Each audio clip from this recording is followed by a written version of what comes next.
Jonás, capítulo 3, versículos del 1 al 10.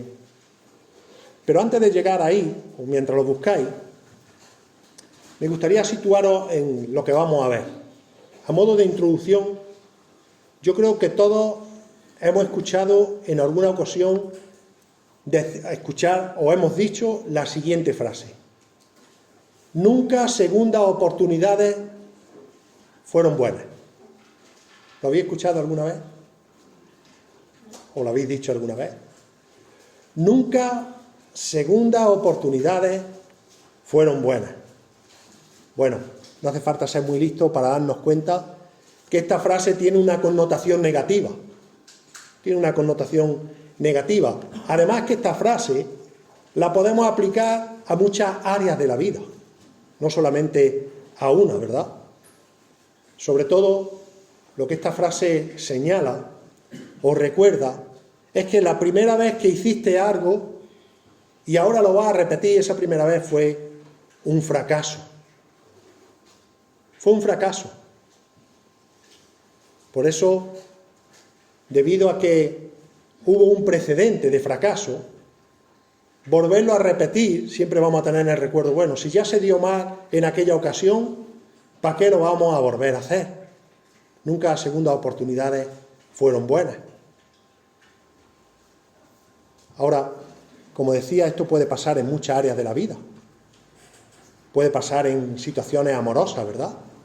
Una relación que ha acabado mal y dice, bueno, podríamos repetir a ver si ha ido bien. No, ya recuerda la primera vez qué mal fue. Un fracaso amoroso invita mucho a esta frase. No, nunca, mejor dejarlo ya así. Nunca segundas oportunidades fueron buenas. O quizás si has emprendido o has tenido un negocio que fue mal. Siempre en la memoria decir, mira, vamos a retomarlo ahora. No, recuerda, fue un fracaso, ¿eh? Esto te llevó a la ruina. Mejor dejarlo como está, no busquemos segundas oportunidades en eso. También puede suceder si tienes una persona en la que confías y te la ha jugado o te ha hecho pasar por un mal momento y dices, no puedo confiar en él. Ya mira lo que pasó la otra vez y mejor no repetir. Las segundas oportunidades no son buenas. Ahora, esa frase apunta a eso, hermano. Pero nunca, no siempre, debe de apuntar a que no se debe de dar una segunda oportunidad. Aunque tenga una connotación negativa, nunca debe de apuntar a decir, no voy a dar una segunda oportunidad, porque está abogado al fracaso. Sino que daros cuenta, cuando uno aprende de los errores, cuando uno aprende de lo que te llevó a ese primer fracaso y lo reconoce, sí puede uno retomar. Aunque la situación fuera nefasta y dramática, sí puede retomar, habiendo aprendido del error y empezar de nuevo cualquier proyecto. Ahora, el requisito indispensable es aprender. Aprender y poder retomarlo de nuevo. Si vamos a esa segunda oportunidad con el mismo pensamiento o con la misma actitud que a la primera, vamos a caer, pero no una segunda vez, sino una tercera, una cuarta y una quinta. Pero cuando nosotros aprendemos de los fracasos, cuando aprendemos de los errores, claro que hay que dar una segunda oportunidad e incluso una tercera oportunidad. Y eso es lo que nos va a mostrar el Señor aquí por medio de Jonás. Eso es lo que nos está mostrando aquí por medio de Jonás. Jonás capítulo 3, versículos del 1 al 10, dice así: Vino palabra de Jehová por segunda vez a Jonás diciendo: Levántate y ve a Nínive, aquella gran ciudad, y proclama en ella el mensaje que yo te diré. Y se levantó Jonás y fue a Nínive conforme a la palabra de Jehová. Y era Nínive ciudad grande en extremo, de 3 días de camino. Y comenzó Jonás a entrar por la ciudad, camino de un día, y predicaba diciendo: de aquí a 40 días Nínive será destruida. Y los hombres de Nínive creyeron a Dios y proclamaron ayuno y se vistieron de cilicio desde el mayor hasta el menor de ellos.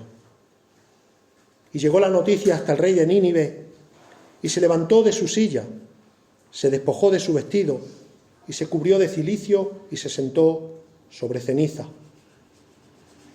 E hizo proclamar y anunciar en Nínive por mandato del rey y de sus grandes, diciendo: hombres y animales, bueyes y ovejas, no gusten cosa alguna, no se les dé alimento, ni beban agua, sino cúbranse de cilicio hombres y animales y clamen a Dios fuertemente.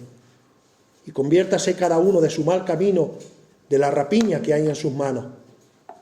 ¿Quién sabe si se volverá y arrepentirá Dios y se apartará del ardor de su ira y no pereceremos? Y vio Dios lo que hicieron, que se convirtieron de su mal camino, y se arrepintió del mal que les había dicho que les haría, y no lo hizo. Hasta aquí la palabra de Dios. Hermanos, como decíamos, no pensemos que siempre segundas oportunidades no fueron buenas. Porque aquí, por medio de la historia de Jonás, estamos viendo que Dios le está dando una segunda oportunidad a Jonás.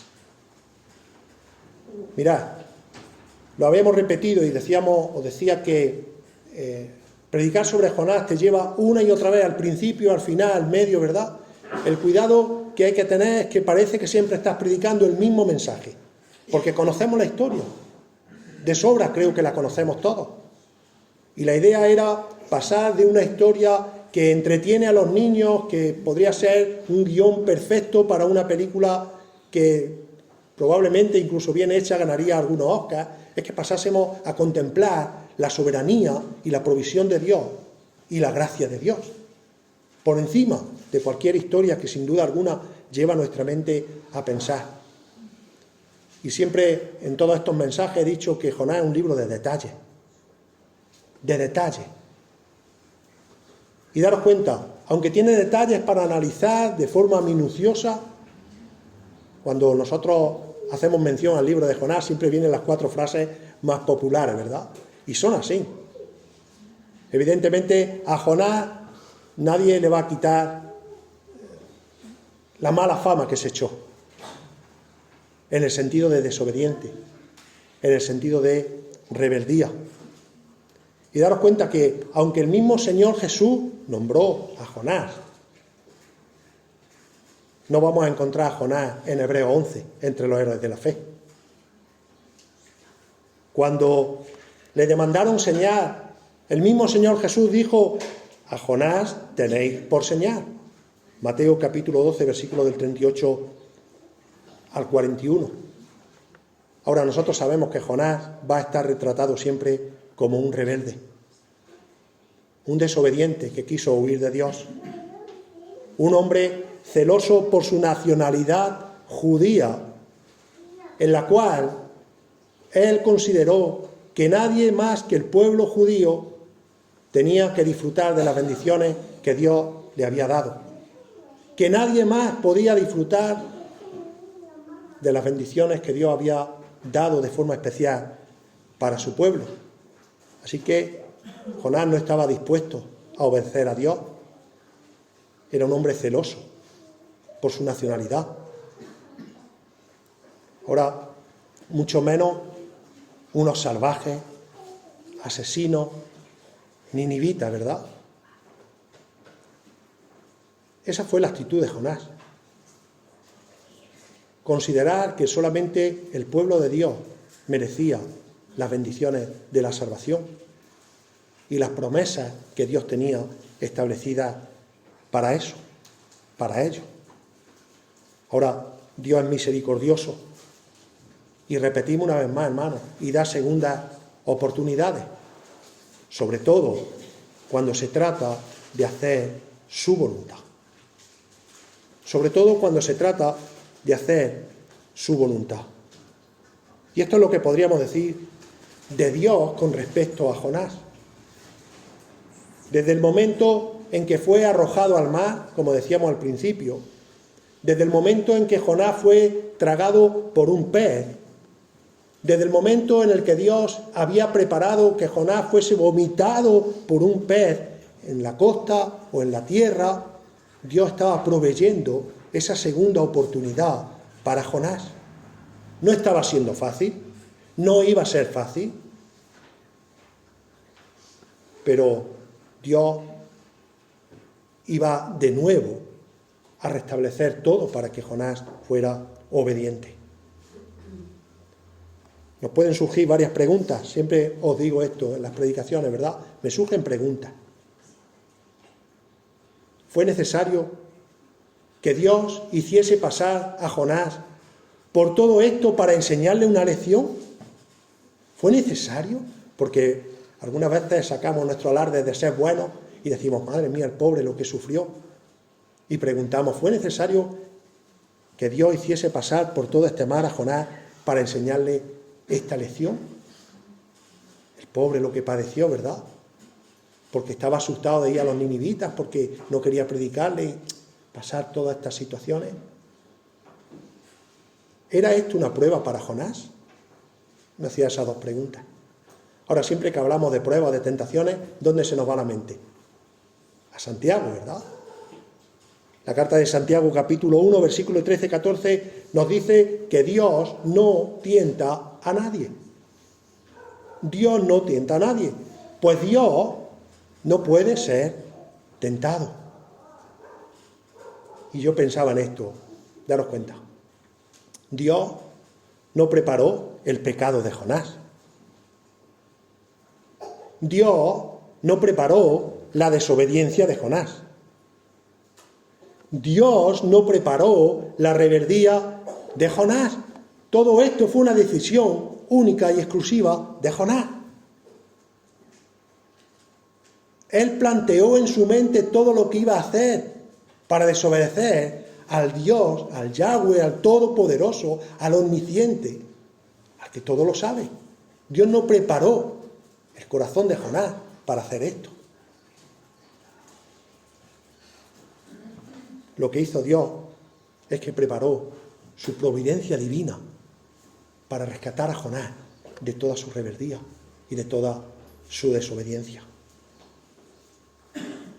Preparó su restauración y preparó su servicio. Y fue necesario que pasara por eso, porque esas fueron las consecuencias de la rebeldía y de la desobediencia de Jonás. Así que, cuando llegamos a este pasaje, hermanos, lo que vemos es de nuevo en la gracia de Dios, la misericordia de Dios. Yo lo he titulado el mensajero recomisionado. El mensajero recomisionado. Y la pregunta, en primer lugar, es ¿cómo fue recomisionado Jonás?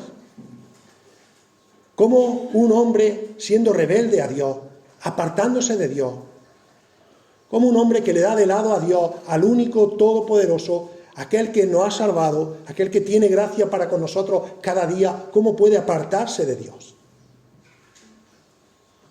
Y cómo Dios en su gracia provee de nuevo para traerlo a su redil. En este caso, para cumplir con una función. Nosotros vemos el consuelo de Dios en muchas áreas de nuestra vida. Lo hablamos cuando hablamos de la oración, ¿verdad? Nos consuela en la aflicción, nos cuida, nos guarda, nos protege. Está con nosotros. Por medio de su Espíritu Santo somos sellados. Pero si Dios tiene una encomendación para nosotros y nos rebelamos y somos unos rebeldes y unos desobedientes y Dios tiene un propósito, se va a cumplir. Dios no prepara el pecado en nuestro corazón, hermano. Él prepara la restauración. Prepara. Por medio de pruebas difíciles muchas veces, claro que sí. Y como consecuencia de nuestra rebeldía, claro que sí. Pero Dios es un Padre amoroso. Ahora, ¿cómo fue recomisionado Jonás? Dejamos el capítulo 2, versículo 10, diciendo que el pez vomitó a Jonás en la tierra. Bueno, el relato de Jonás, como decía hermano, sigue teniendo detalles para observar. No nos podemos parar en todo. pero detalles para meditar en ellos. Y uno de ellos es este. El pez vomitó a Jonás en la tierra, es decir, o en la orilla, o cerca de una costa, o en un sitio donde Dios había provisto que Jonás tenía que estar de nuevo. Tenemos que pensar en esto, hermano. Si Dios hubiese querido quitarse a Jonás del medio y haber utilizado otro profeta, lo podía haber hecho ya desde el principio, desde el momento en que se monta en el barco. Y Dios tiene poder para decir, ¿no has querido? Fuera. Y ahora pongo a otro profeta que va a hacer lo que tú no has querido hacer. Lo podía haber hecho en el primer momento, pero Dios no hace eso. Por lo que vemos aquí, si hubiera querido quitarlo del medio, no hacía falta que pasaran más días. Y tampoco el relato dice que el pez lo vomitó en el medio del mar y le dijo, parafraseando, bueno, Jonás, te vamos a vomitar aquí ahora en medio del océano y te queda una prueba más por pasar. Si llegas nadando a la orilla, vas a tener una segunda oportunidad. ¿Dice eso? No, ¿verdad?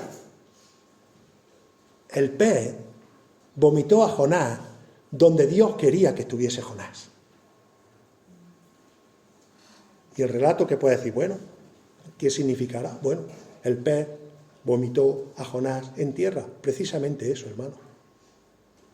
Que si Dios lo está restaurando, si Dios nos está restaurando, nos va a poner en el mismo sitio donde Él quiere que estemos, para iniciar de nuevo la obediencia a Dios por medio de su mandato. Así que Jonás no lo quería, Dios no lo quería muerto, no lo vomitó en medio del mar, no dijo nada hasta la orilla como una segunda oportunidad, sino que Dios lo quería ahí y ahí lo puso. No sabemos el lugar en concreto, hermano. No sabemos cuánto tiempo pasó Jonás navegando desde que el barco zarpó del puerto de Jope. No sabemos la distancia que había hasta la tierra. Pero sí sabemos que Jonás pasó 3 días y 3 noches dentro del pez. Algunas veces perdemos la cabeza en estos detalles. Y cuando perdemos la cabeza en estos detalles da paso a la espiritualización. Y sencillamente nosotros interpretamos lo que dice el pasaje, ¿verdad? No sabemos la distancia, no sabemos las cosas, sabemos el detalle de que él pasa 3 días y 3 noches. El momento, el tiempo en el que Dios consideró para que meditase y orase. Pero mirad una cosa, hermano. Si Dios hubiese querido que Jonás hubiese estado 1 mes en el pez, Jonás está 1 mes en el pez. Como si hubiese querido que estuviese horas o minutos. Estuvo el tiempo que consideró Dios, pero podía haber estado todo el tiempo que Dios hubiese querido. Algunas veces, cuando nosotros pensamos en nuestra restauración, menos más que no sabemos el tiempo, porque si no nos daríamos cuenta de cuánto tiempo hemos perdido en la vida tratando nosotros de arreglar las cosas, cuando Dios tiene el control absoluto de todo. No a todos nos traga un pez y nos tiene 3 días entre mugre, entre ácidos, entre tripas, descomponiéndonos poco a poco. Pero similarmente muchas veces nos metemos nosotros en este tipo de cosas. Pero Dios tiene perfectamente el control de todo, absolutamente de todas las cosas. Así que podía haber estado todo el tiempo que Dios hubiese querido, hasta restaurar, hasta hacerlo reflexionar, hasta orar, como Jonás oró dentro del pez, y lo veíamos en la predicación pasada. Ahora, hermanos, hay detalles que podamos pararnos y estar reflexionando mucho tiempo, pero yo he querido eludirlo. Pero el que no podemos eludir es que cuando dice el pasaje en esa sola frase, el pez vomitó a Jonás en la tierra, es que sin duda el pez vomitó a Jonás con otra disposición. El pez vomitó a Jonás con otra disposición. Así que el relato, daros cuenta, de nuevo, una vez que has reflexionado, una vez que has pasado por lo que has tenido que pasar, ahora el pez te vomita renovado. ¿Y Dios qué hace? ¿Jehová qué hace? pues nuevamente recomisionarlo. Vino palabra de Jehová por segunda vez a Jonás diciendo: levántate y ve a Nínive, aquella gran ciudad, y proclama en ella el mensaje que yo te diré. Aquí todo ha cambiado menos Dios. Dios sigue siendo el mismo. Dios sigue teniendo la misma intención. Dios sigue teniendo el mismo propósito. Jonás, levántate y ve a Nínive. ¿Y por qué lo hace con Jonás? ¿Recordáis ahora, hermanos, la importancia de por qué os quise enseñar qué es un profeta y qué es una profecía? En los primeros capítulos, en las introducciones. ¿Recordáis lo que es un profeta? Un profeta, os lo recuerdo yo, es un hombre, aquel que ha sido llamado para exponer la voluntad de Dios que él había comunicado por revelación. ¿Recordáis esa descripción que hicimos de profeta? Un profeta es aquel que ha sido llamado. Así que Dios había llamado por primera vez a Jonás porque era un profeta verdadero, un profeta auténtico, puesto por Dios para llevar un mensaje. Así que Dios no cambia. Jonás no era un falso profeta, era un verdadero profeta. Y tiene que volver a llevar el mensaje verdadero de Dios Todopoderoso. Así que nos encontramos aquí con el mismo mandato que vemos en el capítulo 1. En el capítulo 1, que ya lo vimos en todo momento. Ahora hay 3 detalles que yo observaba que cambian. El primero de ellos es que es la segunda vez que lo manda, que se podían haber ahorrado esta segunda vez si hubiese obedecido la primera. Otro detalle es que cambia la palabra pregona con proclama contra ella. Y otro es que Jonás obedece. Podríamos ver alguna vez si insistimos en observarlo, pero 3 detalles que diferencian esto, especialmente pensando en que Jonás ahora ha sido vomitado de forma diferente. Es la segunda vez que lo manda. El mensaje sigue siendo el mismo. Jonás obedece. Jonás obedece. Ahora, ¿qué implican estos cambios, hermano? ¿Qué implican estos cambios en lo que Dios está haciendo aquí? Porque ahora lo manda a proclamar ese mensaje. La idea de proclamar es, daros cuenta, acosar a una persona. Acosar a una persona que te encuentras por la calle. Denunciar, anunciar, gritar, predicar, pero de una forma violenta. Y es que el pueblo de Nínive, o la gran ciudad de Nínive, no tenía una necesidad más imperiosa que esta. ¿Cuál era el mensaje? Como para poder acosar a una persona hasta ese punto, en 40 días vais a ser destruidos. La ira de Dios va a caer sobre vosotros en 40 días al completo. No va a quedar ni un solo ser humano sobre esta gran ciudad que no va a experimentar la ira de Dios. Así que Jonás tiene que entrar acusando prácticamente, abordando a cada uno de los ciudadanos con este mensaje. Pero el mensaje no cambia, hermano. El mensaje es el mismo. Lo repite el pasaje: de aquí a 40 días Nínive será destruida. Y si nosotros observamos el capítulo 1, nos damos cuenta que en primer lugar el profeta fue mandado a denunciar la maldad de Nínive. Ahora lo que va a hacer es proclamar la destrucción de Nínive. Lo que se negó a hacer en primer lugar en denunciar la maldad, ahora va a anunciar el juicio. Y veréis, lo que uno no quiere denunciar algunas veces como advertencia, luego tienes que decir, mira, como consecuencia de tu pecado. Evidentemente, Jonás no solamente llegaría, de aquí a 40 días Nínive va a ser destruido, no. El mensaje implica más cosas. no lo dice al completo, pero implica más cosas. Y pasa lo mismo con el mensaje que nosotros predicamos en el día de hoy, hermano. Nosotros predicamos la misericordia de Dios, predicamos el amor de Dios, predicamos la gracia de Dios, predicamos que Dios mandó a su Hijo Jesús a morir en la cruz del Calvario para dar salvación a los pecadores que se arrepienten. Eso predicamos. Este es un mensaje de amor que Dios nos manda a predicar, hermano. Claro que sí, pero no podemos evitar las consecuencias de aquel que rechaza el mensaje del Evangelio. ¿A que no? No podemos evitarlas. No podemos evitar que las personas que están rechazando a Cristo tienen un destino diferente a aquellos que aceptan a Cristo. Pero daros cuenta, hay algo muy importante para encajarlo en el pasaje que está diciendo Jonás. Si en un principio él va a denunciar el pecado, luego va a denunciar la destrucción. Cuando nosotros predicamos el mensaje del Evangelio, hermano, se lo estamos predicando a personas que están destinadas al infierno, que están esperando la muerte para ir al infierno.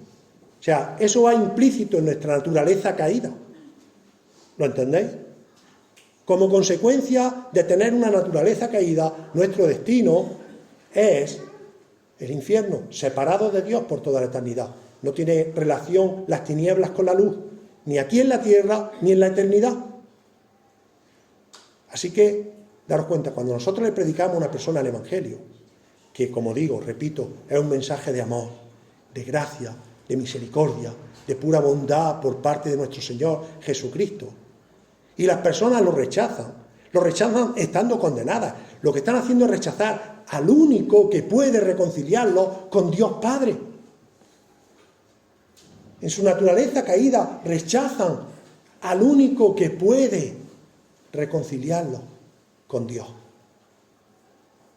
Por lo tanto, rechazan la salvación y aceptan su condición caída y por lo tanto su destino.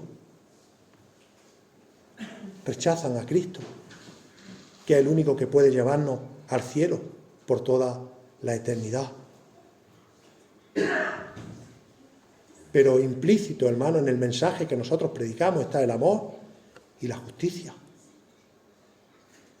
Así que cuando predicamos el mensaje del Evangelio, claro que predicamos un mensaje de amor y de gracia. A personas que de la misma manera, cuando se nos predicó a nosotros, estábamos perdidos y condenados.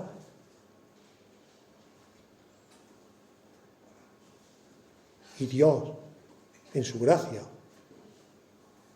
nos regala el don de la fe para darnos salvación. Lo que Jonás está proclamando aquí, ahora, hermano, es que en un plazo de 40 días se va a ejecutar la destrucción de toda la ciudad, como consecuencia de la maldad tan grande que había en ella. Y mirad, hermano, nosotros tenemos que dar gracias a Dios cada día, porque aún no siendo perfectos, Cristo sigue intercediendo por nosotros, el Espíritu Santo sigue intercediendo por nosotros con nuestras imperfecciones. Así que cada día tenemos que dar gracias a Dios porque nos ha salvado, porque merecíamos la condenación eterna y porque tarde o temprano, no sabemos si son 40 días o puede ser esta noche o puede ser mañana, si morimos, como decía Manolo en su oración, si somos creyentes vamos a ir con el Señor. Pero a que nosotros no le predicamos a una persona y le decimos, mirad, de aquí a 40 días, como no te entregues al Señor, que sepas, no, puede pasar esta noche y esta noche mismo, como creyente vas a estar delante del Señor, como no creyente vas a estar en el infierno. En el infierno. Esa frase que Dios dice, y no la dice otro aquí en el pasaje de Jonás, es que la maldad del pecado de Nínive está subiendo hasta mí. Pero yo te voy a decir una cosa, si no tienes a Cristo, la maldad de tu pecado. Si no tienes a Cristo, estás subiendo ahora mismo con el mismo olor que subían los de Nínive delante de Dios. Así que no sé si son 40 días, o es un día, o es un año, o son 2 años, o son 3 años, pero si mueres sin Cristo, o cuando Dios considere, la eternidad va a ser separado de Cristo, en el lago de fuego, en el sufrimiento eterno. La maldad, si no tienes a Cristo de tu pecado, está subiendo ahora mismo delante de Dios, como subió la maldad de Nínive. Así que, daros cuenta, Jonás tenía ahora que proclamar eso. ¿Y qué hizo Jonás? Se levantó y fue a Nínive conforme a la palabra de Dios. Y ahora podríamos pensar en esos detalles. ¿Cómo llegaría Jonás? Le daría tiempo a darse una ducha, asearse un poco, irse a Nínive, entrar por la ciudad, ¿verdad? Esos detalles que nos gusta recrearnos. Contar su testimonio, qué maravilla, ¿verdad? Poder contar Jonás todo lo que había pasado. Qué bonito, ¿verdad? Qué bien queda un testimonio, ¿verdad? Algunas veces es tan preferible contar el testimonio y pasar días y días contando nuestro testimonio y no predicando el Evangelio. Es que si supieras mi vida, lo que yo he pasado, y un día y otro día, ¿y qué más da?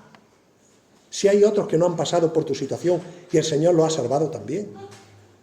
Si no es tu acto, si no es las penurias que hemos pasado en la vida, si es que la gracia de Dios nos ha alcanzado a unos y a otros.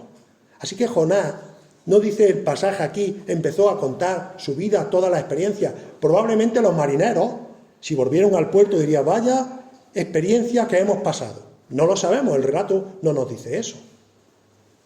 Tampoco nos dice cómo fue la transformación de Jonás, externa. Algunos escritores dicen que estar 3 días en el vientre de un pez, pues imaginaros, el aparato digestivo prácticamente va a ser el mismo que el del ser humano. Hay ácidos que descomponen los alimentos y los distribuyen. 3 días ahí sería terrible. Dice que salía hasta pálido, blanco. Pero eso fue lo que dijo Jonás. Mirad, no, probablemente en su experiencia externa llevaría las marcas, pero eso no fue lo que predicó Jonás. Lo que predicó Jonás fue el mensaje que Dios le había mandado. No mira qué vida he llevado, sino mira la transformación que he recibido. Interior, no exterior. No exterior. Y hay quien le gusta recrearse en lo exterior, y lo mal que estaba y lo que Dios ha hecho en mi vida. No, es lo interior. Porque tú puedes tener una apariencia exterior maravillosa y sin embargo interiormente estar perdido. Perdido. Jonás había tenido un cambio interno y como resultado estaba obedeciendo a Dios. ¿Os dais cuenta, hermano? Cuando el Señor trabaja en el corazón de las personas, produce un cambio interno inigualable, inigualable, y se muestra de forma externa, no contando nuestro testimonio, sino predicando el Evangelio que puede traer personas a la salvación completa, a la salvación completa. Así que nos vemos que en esa transformación lo que Jonás hace es llevar el mensaje. Llevar el mensaje. Y comenzó Jonás a entrar por la ciudad, camino de un día, y predicaba diciendo, ¿os dais cuenta de nuevo aquí el pasaje? De aquí a 40 días Nínive será destruida. Y los hombres de Nínive creyeron a Dios y proclamaron ayuno y se vistieron de cilicio desde el mayor hasta el menor de ellos. Hasta tal punto que dice que llegó la noticia hasta el rey de Nínive y se levantó de su silla, se despojó de su vestido, se cubrió de cilicio y se sentó sobre ceniza e hizo proclamar y anunciar en Nínive por mandato del rey, de sus grandes diciendo, hombres, animales bueyes, ovejas, no gusten cosa alguna, no se les dé alimento ni beban agua, sino cúbranse de cilicio hombres y animales, y clamen a Dios fuertemente, y conviértase cada uno de su mal camino, de la rapiña que hay en sus manos. Y dice el versículo 9, ¿quién sabe si se volverá y arrepentirá Dios y se apartará del ardor de su ira y no pereceremos?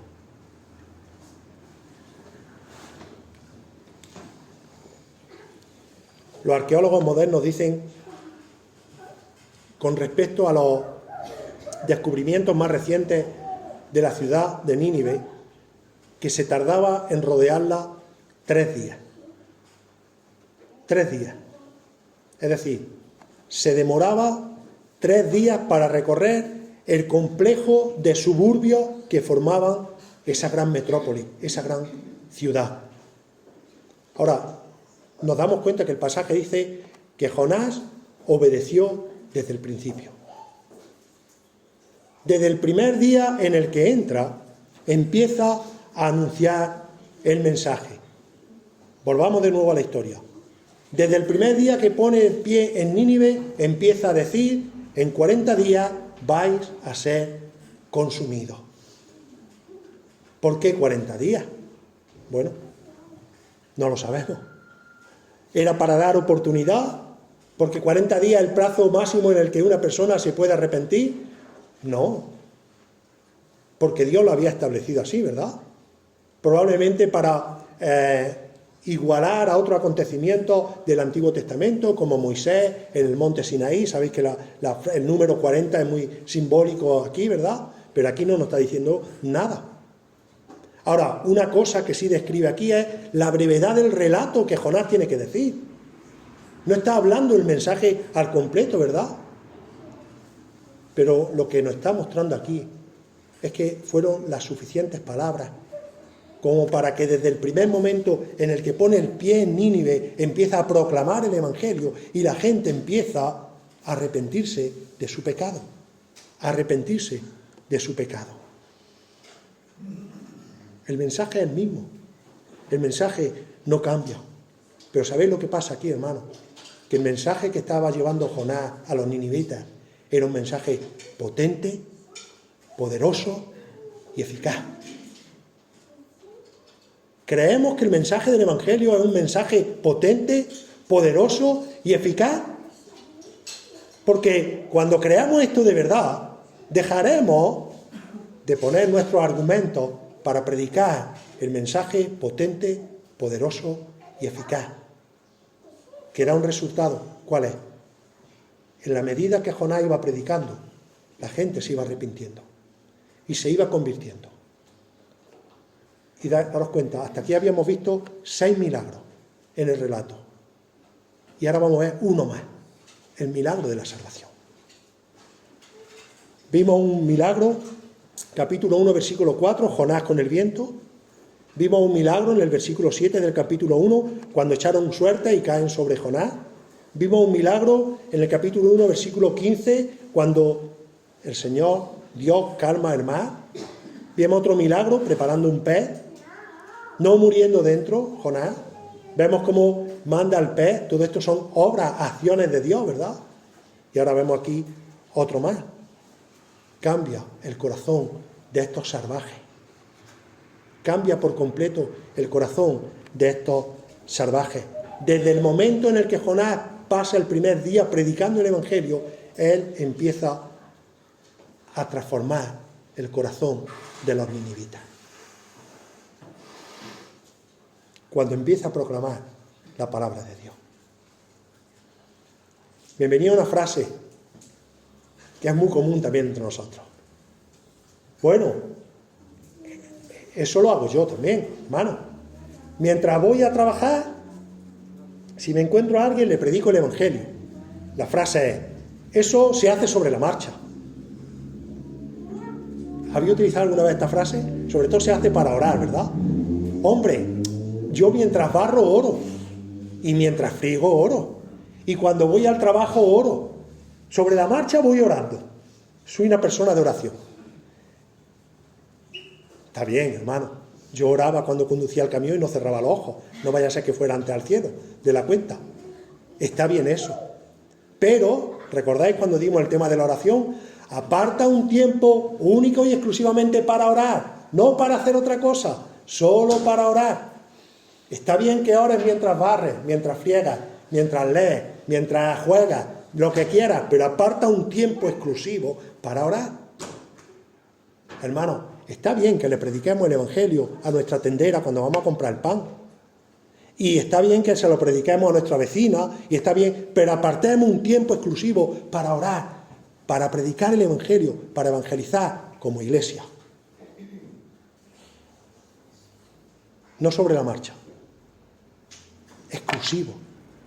Un plan dirigido en el que lo que va a prevalecer sobre todo es el mensaje del Evangelio. No nuestra experiencia, no nuestra rectitud, no nuestra santidad, el mensaje del Evangelio. Y me gustaría que entendieseis esto, hermano, porque son muchos años, no con estas mismas palabras, con otras, insistiendo en esto. En que comprendierais por qué hacemos una página web, el que comprendéis por qué un cuerpo tiene de funcionar como un solo cuerpo, para llevar el Evangelio todo, no sobre la marcha, todo, que tengamos una seña de identidad, que se diferencien de todo lo que hay en la zona en la que el Señor nos ha puesto para evangelizar. Claro que está bien predicarle a las personas individualmente, pero, hermano, juntos, no sobre la marcha, juntos, y sobre todo esta palabra, comprometidos. ¿Tenéis miedo de ir al Nínive que tenemos aquí tras la puerta? ¿Tenemos miedo? Porque si tenemos miedo es que no creemos que el mensaje del Evangelio es un mensaje potente, poderoso y eficaz. Por encima del mensaje potente, poderoso y eficaz está nuestra vergüenza, nuestra timidez, nuestra reputación. Y quedaremos muy bien con todo el mundo y se irán sin que les prediquemos el Evangelio. Mirad, y vamos a terminar. Cuando las personas se fueron convirtiendo, fue tal la magnitud que llegó a oídos del rey. Y el rey proclama este estado de presión, de luto, ¿no? Bueno, mirad, creyó el mensaje. En la medida que se iban convirtiendo. Aquí no es un mensaje, bueno, mira, Jonás entró, empezó un día predicando, otro día predicando, otro día predicando, y al tercer día, en la plaza del pueblo, dijo, venga, ahora todos los que habéis escuchado el Evangelio, a la de una, a la de dos y a la de tres, todos nos entregamos. Todo este tipo de cosas que las vemos, que las escuchamos, decimos, pero ¿podrá haber algo más desconsiderado con la obra de Dios? Jonás no dijo aquí, venga hermano, que levante la mano quien se quiera salvar. Ni a la de una, ni a la de dos, ni a la de tres, sino que en la medida que fue recibiendo el mensaje, las personas se fueron convirtiendo y fue tal la magnitud que oyó, que llegó a oídos del rey. El rey no fue quien dijo arrepentiros porque el rey no tenía autoridad y poder, había un rey superior sobre todas estas cosas. Pero el rey consideró y creyó estas cosas. Y era la voz más autoritaria que tenía el pueblo de Nínive.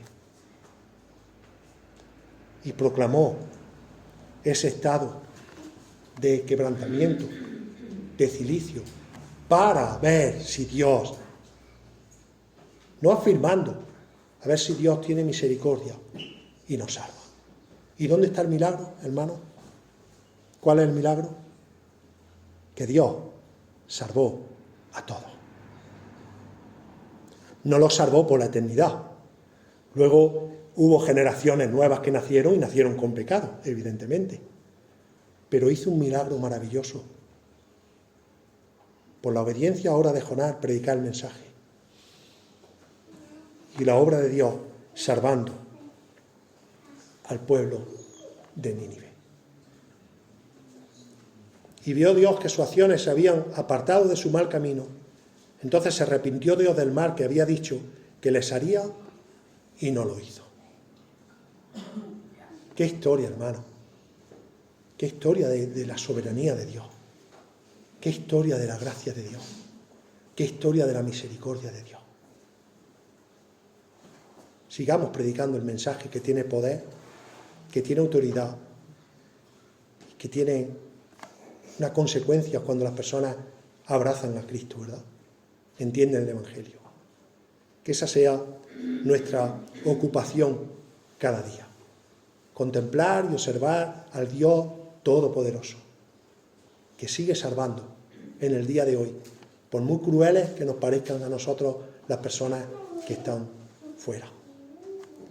En la próxima predicación veremos este hombre que ha sido restaurado, lo vemos otra vez volviendo a sus andares, pero eso quedará para la próxima vez. Que el Señor bendiga su palabra.